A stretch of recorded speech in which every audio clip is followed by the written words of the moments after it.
Steve Witkoff discusses their plans. I'm Margaret Brennan. Join me for Face the Nation.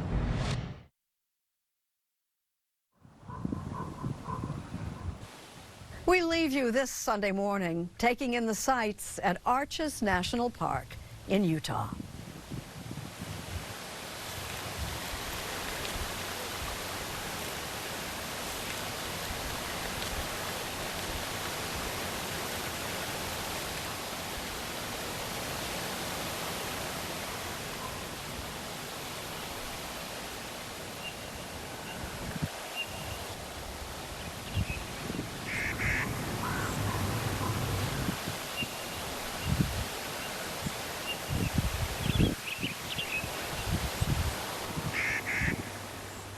I'm Jane Pauley. Please join us when our trumpet sounds again next Sunday morning.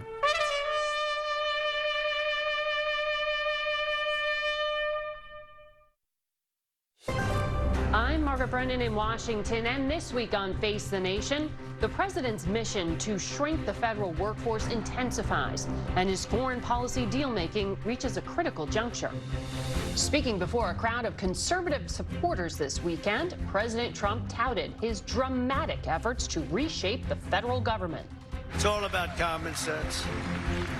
Over the past month, we've confirmed an all-star team of warriors, patriots, visionaries, and put the America First agenda into action. Late Friday, the purge of the federal workforce struck the Pentagon at the top during a critical moment for our national security, as the new administration seeks peace talks to end Russia's war in Ukraine, and as a fragile truce between Israel and Hamas hangs in the balance. We'll speak with Trump's top negotiator and envoy, Steve Witkoff. Meanwhile, here at home, the president takes aim at Democratic governors who oppose his agenda. You better do it because you're not going to get any federal funding. New York hasn't labored under a king in over 250 years. We sure as hell are not going to start now. We'll ask New York Governor Kathy Hochul how she's picking her battles with the new administration. Plus, the people would like to know what you, congressmen, and your fellow congressmen are going to do to rein in the megalomaniac in the White House. Lawmakers facing some heat from voters over Trump's push to slash the federal workforce, led by Elon Musk. Maryland Democrat Chris Van Hollen and Utah Republican John Curtis will be here.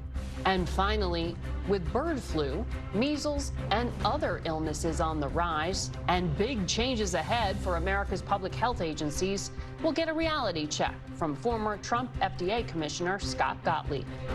It's all just ahead on Face the Nation.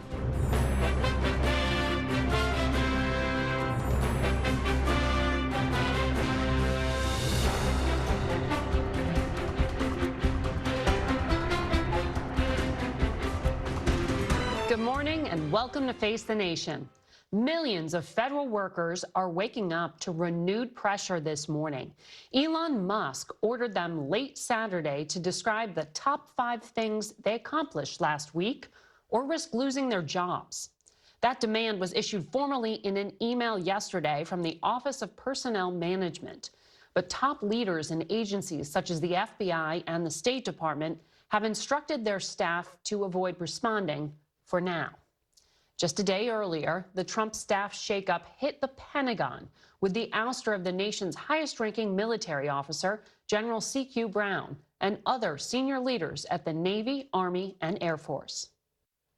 For more on that impact of the shakeup, we begin this morning with our senior national security correspondent, Charlie D'Agata. Charlie, so it's the president's prerogative to choose his advisors. Sure. But what's the impact of firing his top advisor, and when will we get a new one?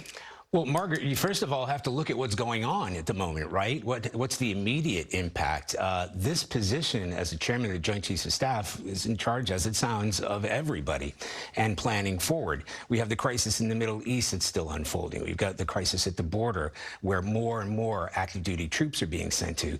Guantanamo is getting built up.